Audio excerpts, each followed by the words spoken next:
capitaine Dadis a dit, est-ce que tu as entendu? Il a dit non.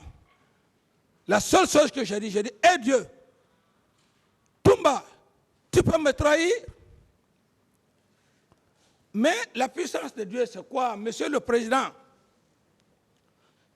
C'est pourquoi, quand je le vois, et je profite même de l'occasion pour vous dire, je ne suis même pas tranquille à la maison centrale. Quelqu'un qui tire sur toi à bout portant, on vient vous loger dans un lieu, et vous êtes là. Vous avez remarqué même, quand on s'est nouvellement installés, j'étais devant. Mais je n'avais pas l'esprit tranquille. Actuellement, j'ai demandé d'être...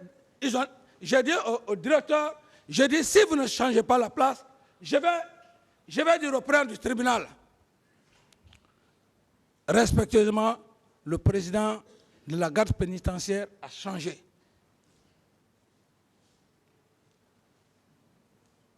Dieu est puissant.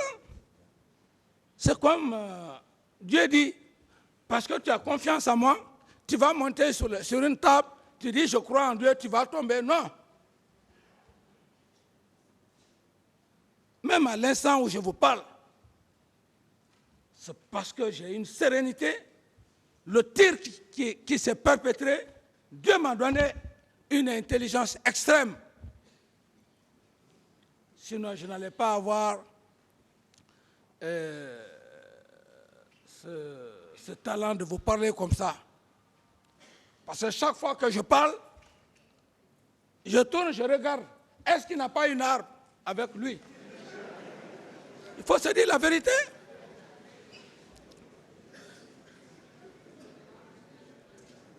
Il faut se dire la vérité. Dieu ne donne pas la chance. Il ne faut pas en abuser la puissance de Dieu. Ce que j'ai vécu, ce jour, c'est seul Dieu qui fait aujourd'hui que je suis devant vous. Et l'objectif, c'était quoi? Il fallait tuer Dadis. Comme ça, l'affaire du 28 septembre, on enterre. Qui allait parler maintenant à l'affaire du 28 septembre? Monsieur le Président,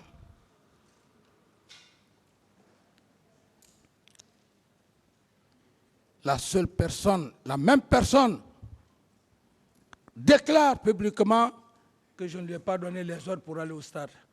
Qu'est-ce que vous attendez maintenant, Monsieur le Président, pour me libérer ici? Parce que tous les accusés, aucun n'a dit mon nom. Personne n'a dit Dadis m'a donné des ordres. Dadis est complice avec moi, Monsieur le Président. Seulement, j'attends votre sagesse. Parce que pour libérer quelqu'un, il faut que tout le monde passe. C'est pour ça que je ne vais pas en abuser de votre sagesse, Monsieur le Président. Sinon, je sais que vous allez me libérer, Monsieur le Président. J'ai la conviction, moi. J'ai la conviction, Monsieur le Président. Moi, capitaine Moussa Dadis Camara, vous allez me libérer. Parce que personne n'a dit que je lui ai donné des ordres. Personne n'a dit qu'il est complice avec moi. Vous allez condamner le capitaine Dadis parce qu'il est président? Non, vous n'allez pas le faire, Monsieur le Président. C'est une responsabilité morale. Elle n'est pas pénale. Si quelqu'un avait dit ici, oui, le capitaine Dadis à l'époque, il m'a donné des armes, il m'a donné des véhicules, il a donné des ordres avec preuve, Monsieur le Président, palpable, comme les preuves de M. Toumba sont là, ça allait être des problèmes.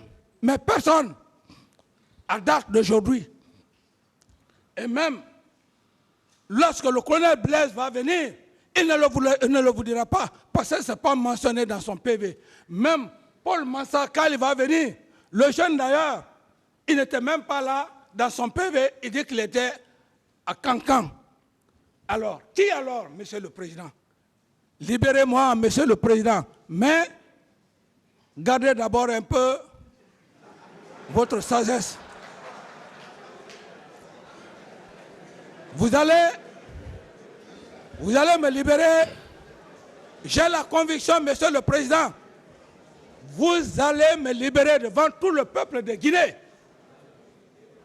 Si Dieu existe, et je sais que Dieu existe, vous allez le faire parce que personne ne viendra, Monsieur le Président, avec preuve pour dire que le capitaine Dadis à l'époque m'a envoyé au stade. Personne ne le fera. Il reste maintenant combien? 2 personnes. Et les PV de ces 2 personnes, je les ai déjà, je les lus. Alors, mais j'attends votre sérénité, Pacha, pour me libérer. Il faudrait que les éminents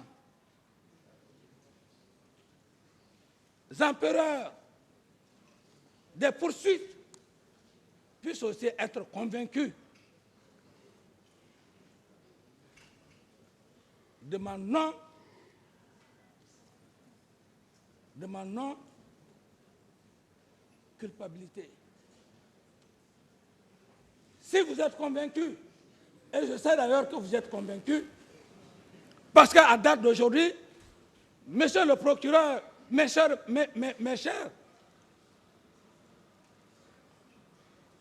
éminents procureurs, aucune preuve de tout ce qui s'est passé ici. Ce ne sont que des suppositions, et je pense des accusations.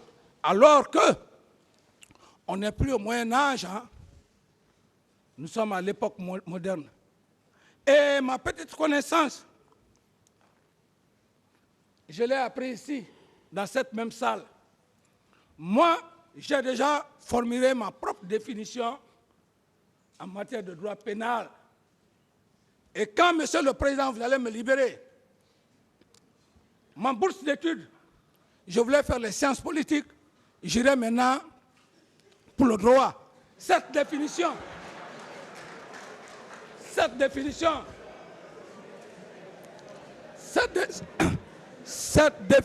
Monsieur le Président, je ferai tout pour que cette définition soit discutée à l'Académie française.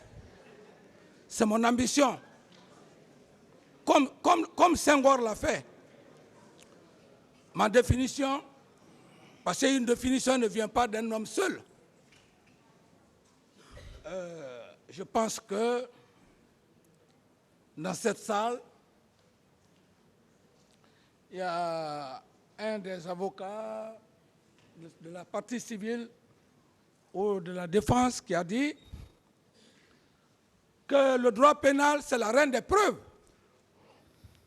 Il y a un autre qui a dit le droit pénal, 1 + 1 = 2. Mais à l'époque du Moyen-Âge, où les gros Français du Moyen-Âge, ils pouvaient dire à l'époque 1 + 1 = 4. Non. Mais ils pouvaient développer ça. Au lieu de dire 1 + 1 = 2, ils disaient 1 + 1 = 4. Et de cela, il revient pourquoi il est à 4. Non. Les preuves, le droit pénal n'est pas comme ça. Ce sont des preuves. Donc pour moi, le droit pénal ou les droits pénaux, ce ne sont pas des hypothèses. Ce ne sont pas des imaginations. On m'a dit, tellement dit. Le droit pénal, ce sont des preuves tangibles. La reine des preuves. Comme disait un des éminents ici, il dit, le droit pénal, 1 + 1 = 2. Et je vais exiger, si le moment viendra, je vais exiger, si Dieu le veut bien, hein, Monsieur le Président, parce que tout appartient à Dieu. Si cela est accepté, je dirais de mettre le droit pénal dans la catégorie des sciences exactes. Il n'y a pas de aller à Jakarta, venir réciter les sourates, venir machiner avec la Bible. Non, on a besoin des preuves. Alors, Monsieur le Président, pour me résumer, je dirais simplement que je suis devant vous pour des faits de complicité en son article 19-20. La requalification de l'ancien droit de l'ancien code pénal au nouveau code pénal. Je ne blague pas avec la loi, mais aussi personne ne va blaguer avec l'ordonnance de renvoi qui m'envoie ici devant vous, Monsieur le Président. Je resterai catégorique. Voilà.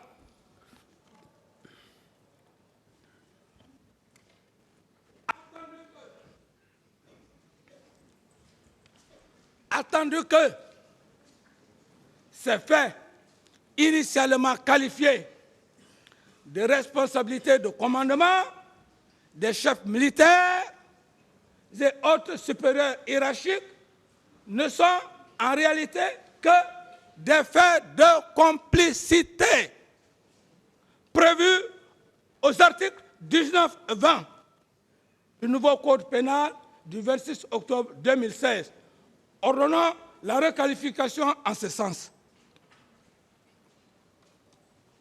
Qui va monopoliser la loi? Tous ceux qui vont poser des questions ici, qu'ils me posent sur la complicité. Et d'ailleurs, à ce niveau,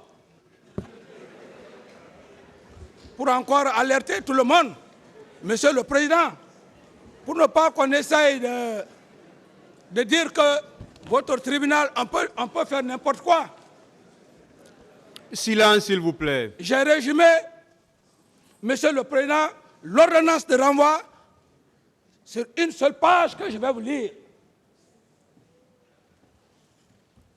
Je suis ignorant en matière de droit pénal. Mais le temps que j'ai mis ici,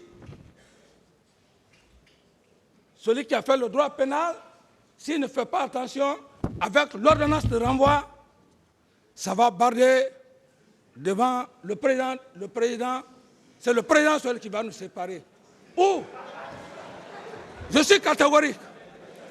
Moi, j'ai accepté. Moi, j'ai accepté. S'il vous plaît, s'il vous plaît. J'ai accepté de venir. Le jour où je suis venu, de l'aéroport, le lendemain, on est venu. Cette même loi m'interpelle dans le bureau du même président pour me constituer président. Me constituer président. Je me suis constitué prisonnier.